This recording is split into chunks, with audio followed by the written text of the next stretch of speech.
Hello, theory, on the other hand, and requires a welcome belief in to supernatural forces and ritual magic. another video for For you guys. skeptics, it's an example of pattern seeking run amok. People Sorry about attribute that, it's meaning to just my cat trying coincidences. to The be near my alternative, a goddamn wire. random, senseless death, is too disturbing to accept. But for Sorry believers, for the the noise in the details lie background, too it's perfectly. Dark Timing, Asian Megan, clothing, the elements, the and it's positioning, a all of case that it happened in suggests China. intention. A dark, deliberate It'll act by be someone a who little knew bit short for this exactly part. what they were doing. Huang Zhizhen's case has never been reopened. As such, his family never received the answers they sought. The old house in Shuangqing village sits abandoned now. Locals say Zhizhen's father refuses to go back, that he's too afraid. And some say that on the wooden door, if you look closely, you can see the faded character, Sha, kill. The boy in red case isn't just a tragedy, it's a mirror reflecting China's anxieties about left behind children, about rural isolation, about police accountability, and the collision between modern skepticism and ancient beliefs. Was Zhizhen the victim of his own secret desires? Was he murdered by someone he knew? Or was he sacrificed in a ritual most of us would dismiss as superstition? But what we know for sure is that his family deserved the truth, whatever that truth may be. So what do you think? Was Sorry, this it's an accident, to a do with murder, or just something else entirely? Let me know your theories in my the comments below. That is all for today. Thanks for watching. camera.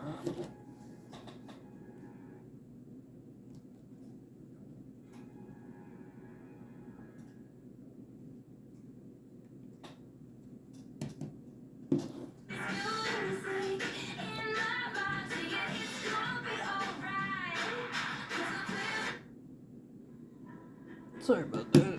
It was a commercial.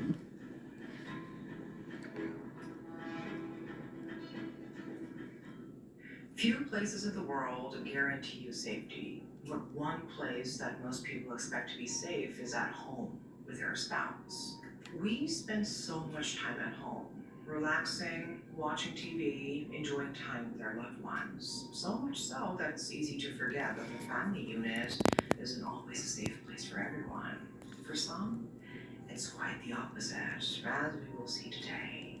In February 1988, in a quiet high-rise apartment in Hong Kong's Quarry Bay neighborhood, a 29-year marriage ended in violence, and what happened afterward would become one of Hong Kong's most disturbing unsolved mysteries. This is the Cornhill Garden murder.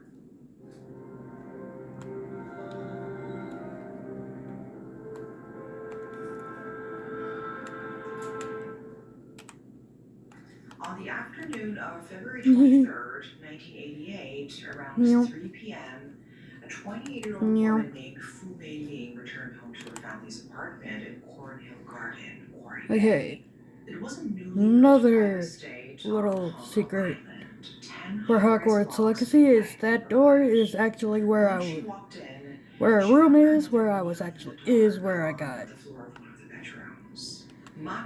the wand handle. Wiping blood off the ground, occasionally dabbing at her nose. It looked like she had a nosebleed.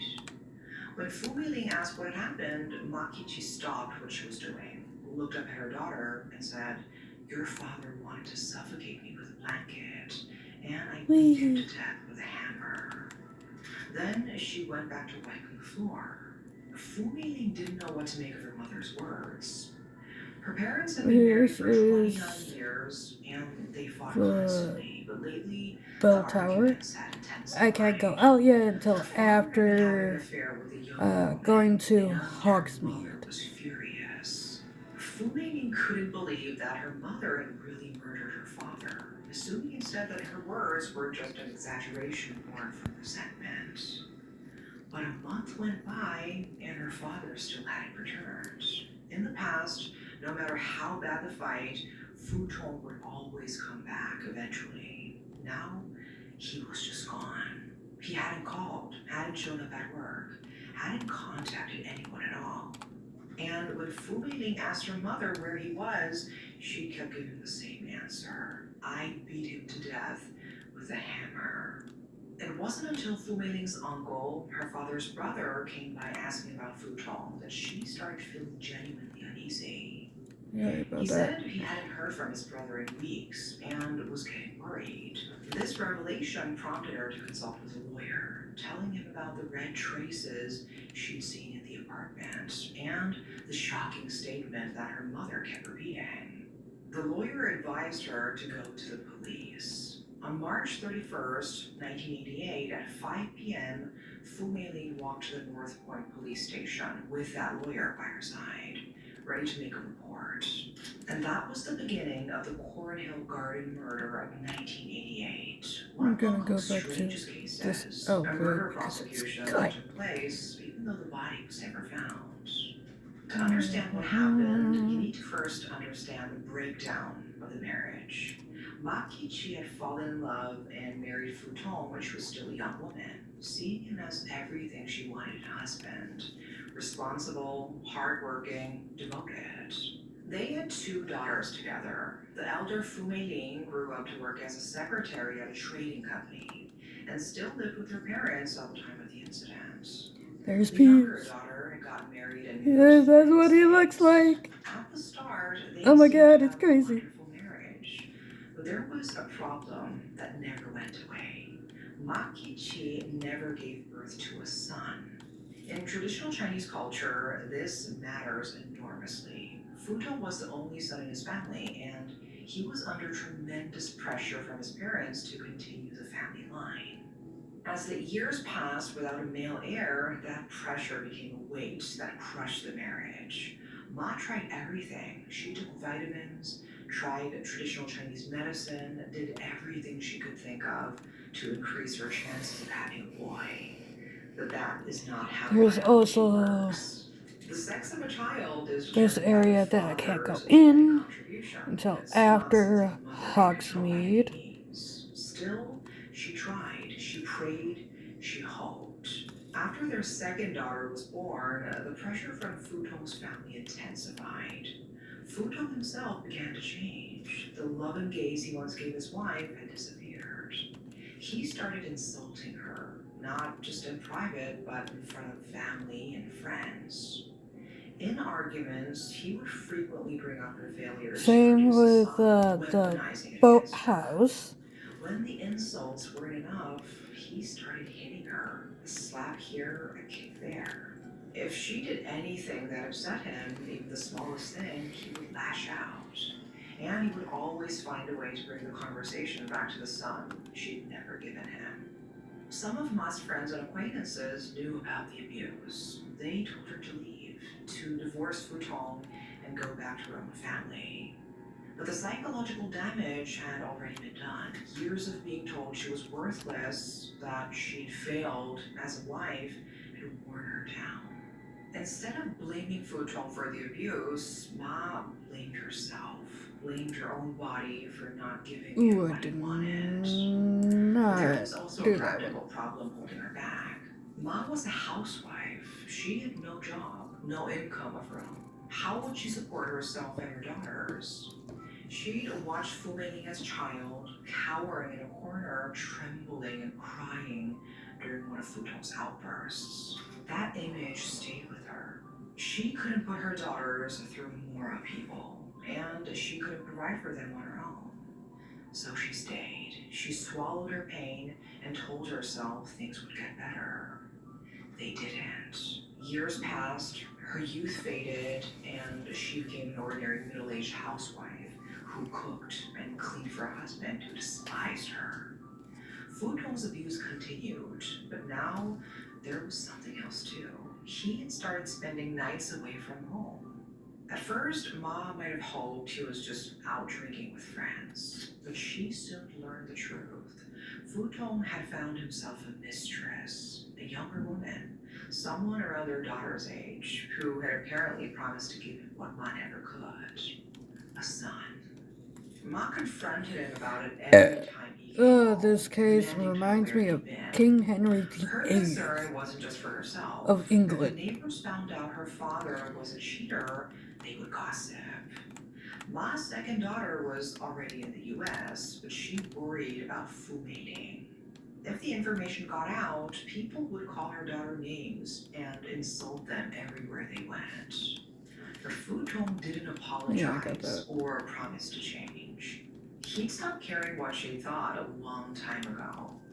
After countless arguments, Ma made a decision. She told Futong she wanted a divorce.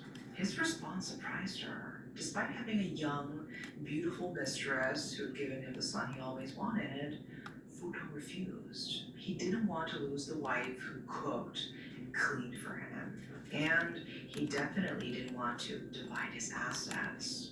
In a divorce, he'd had to give Ma her share of what they built together. So, Futong did something else instead. He moved out of the family home and went to live with his mistress, but he refused to sign divorce papers. He made the affair completely public. He brought his mistress to formal occasions, introducing her as a partner, while Ma sat at home, humiliated. The stress and anger built up inside. Feels like King Henry VIII when it comes to Anne Boleyn. Telling her there was only one way to end this. She needed to punish her husband. Ma Kichi called her younger brother, Ma Xiankun, crying. She told him everything. The decades of abuse, the affair, the public humiliation. Futong's refusal to grant a divorce. And her brother was furious. He agreed to help her confront Futong and demand the compensation she deserved. Ma Xiankun recruited two friends to help, Yang Jizhi and Xu Zhiming, promising them each 8,000 Hong Kong dollars for their participation. The plan was to stage a robbery, scare Futong, tie him up, and demand the 200,000 Hong Kong dollars that Futong had recently gained from a property sale. They would also demand that he end his affair. On the night of February 21st, Futong took his sleeping pills as usual, and Ma waited for him to fall asleep.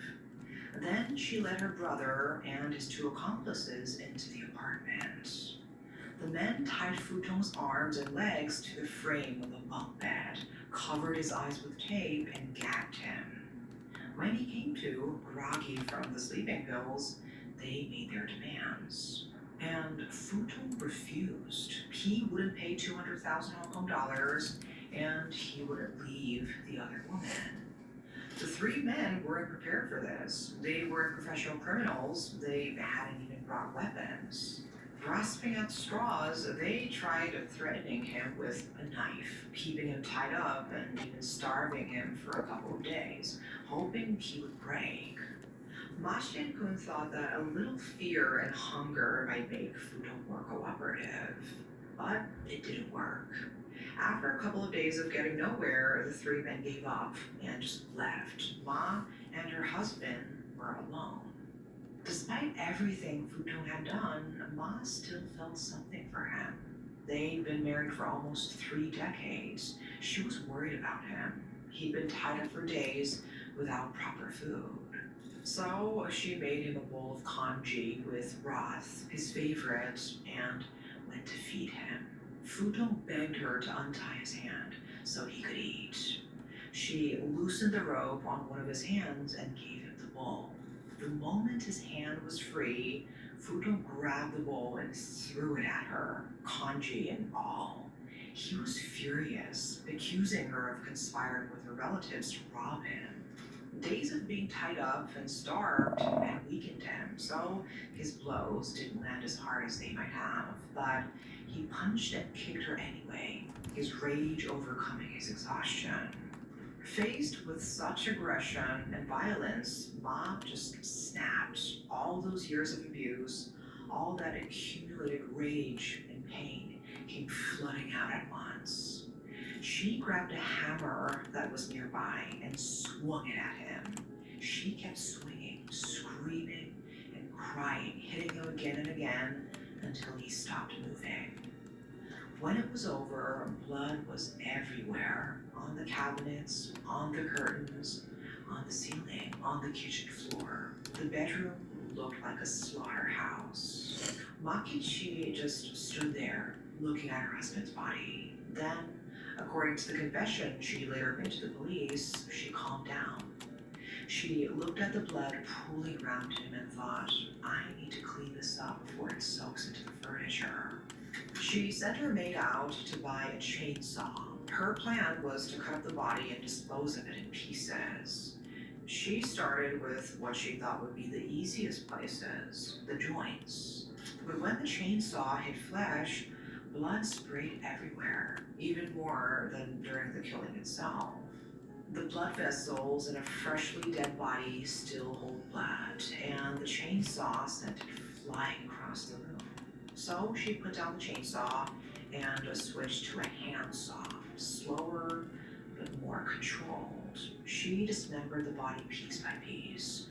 Then came the problem of disposal. She couldn't just throw body parts in the garbage. They would bleed, they would smell, and someone would notice. So she came up with an alternative solution. She filled a large cooking pot with water and boiled the body parts until there was no more blood coming from them.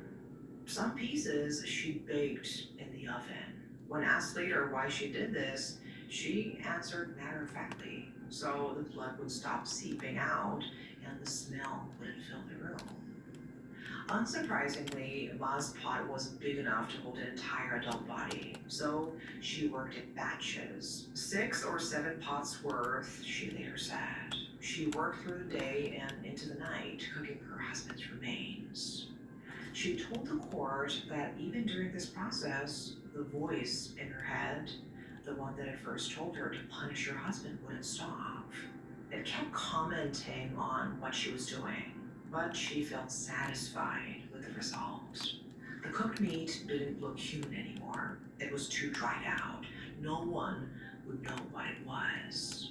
She put the remains into multiple garbage bags and disposed of them at the Saigon garbage station. Then she turned her attention to the apartment. She scrubbed the blood off the floor, the walls, every surface she could reach. Some stains were too stubborn. They'd soaked into the bed and carpet. Instead of wasting more time trying to remove them, she covered them with red ink. After doing all she could to conceal the crime, she hired people to remove the furniture and all of Futon's belongings. By the time she was finished, the apartment was bare. The only proof Futon had ever existed was a photocopy of his ID card that Ma kept.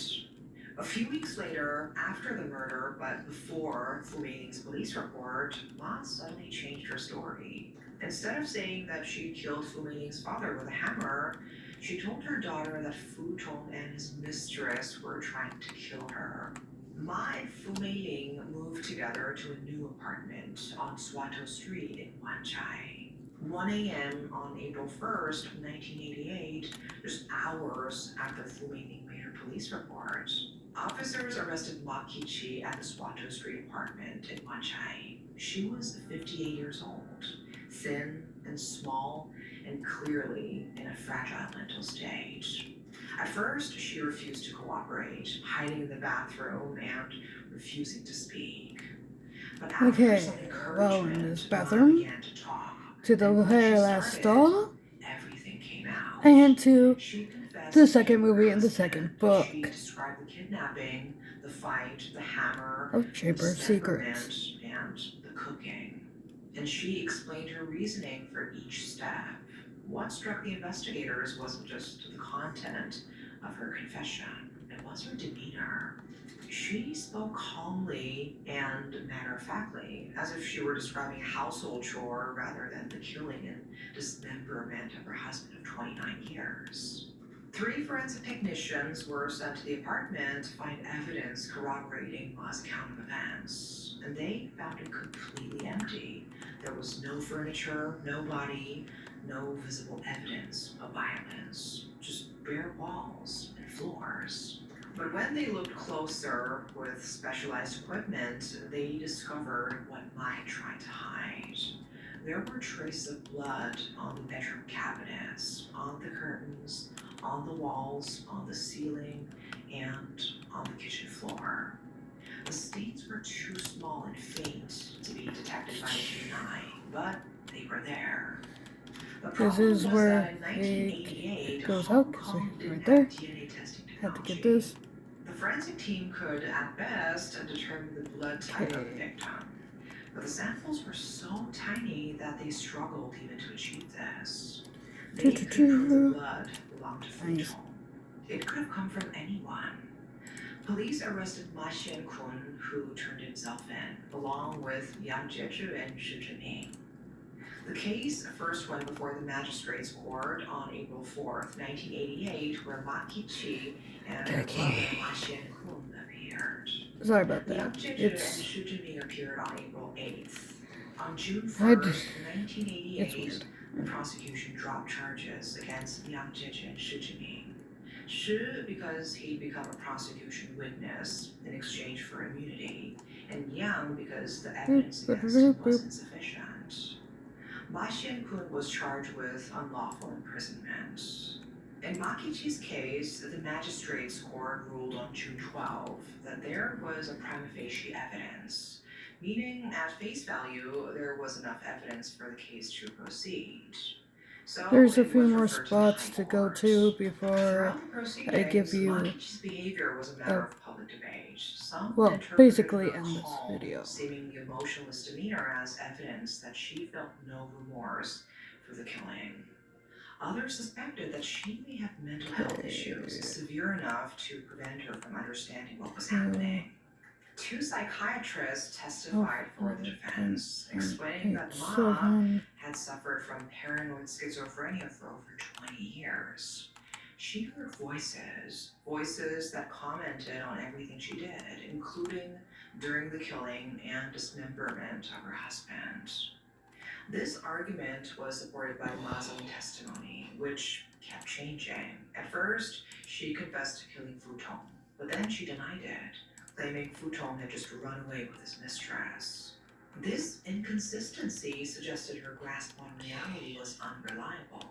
Still, she was found fit to stand trial. On October 4th, 1988, the High Court trial reached its conclusion. The presiding judge, Justice Bailey, gave careful instructions to the jury. Given Ma's diminished responsibility at the time of the crime, she could not be charged with murder. Instead, they should consider whether she was guilty of the lesser charge of manslaughter. And since there was no body to prove Fu Tong's death, the judge also told the jury they needed to answer a fundamental question.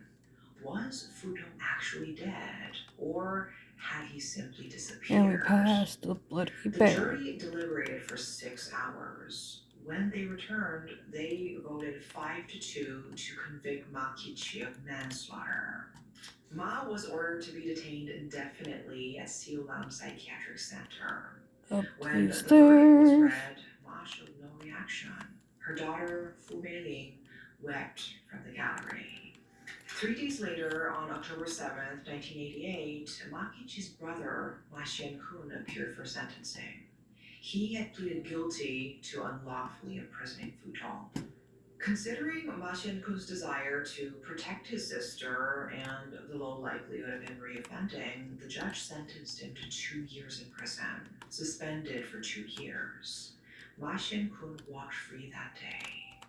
The case was closed, but the questions lingered. If Ma Qiqi was truly unable to distinguish reality from fantasy, how did she plan Part so of the methodically? class, She arranged for which 3 is men why to help kidnap her husband. Then the chainsaw proved too messy. She switched to a handsaw.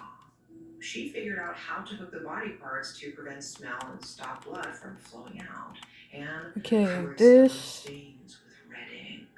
would She be hired people the to remove the furniture. She kept only end a of copy the of video. Fu Zhong's ID to make it look like he'd simply left. This don't seem to be the actions of someone disconnected from reality. And from a physical point of view, Ma was described as thin and small. You see Fu me Zhong wasn't a literally tall man, saving this beating game. someone to death with a hammer, then I'm gonna try cooking an entire body takes playing physical strength and stamina. a different route.